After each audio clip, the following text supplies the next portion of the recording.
আগেকার মায়েরা যেভাবে মেয়েদেরকে ঘুম পাড়াতো।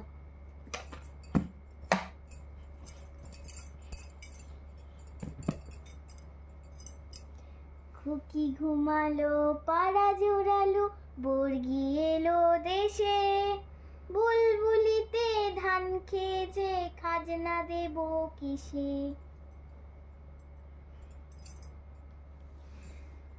আর এখনকার মায়েরা যেভাবে বাচ্চাদের ঘুম পাড়ায়, আমার মা 1 নম্বর।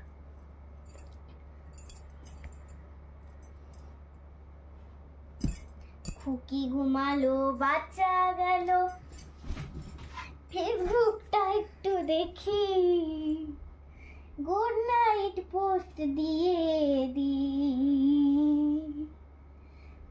তারপরে ঘুমাই, তার আগে একটুখানি কাউকে কাউকে কমেন্ট করে যাই।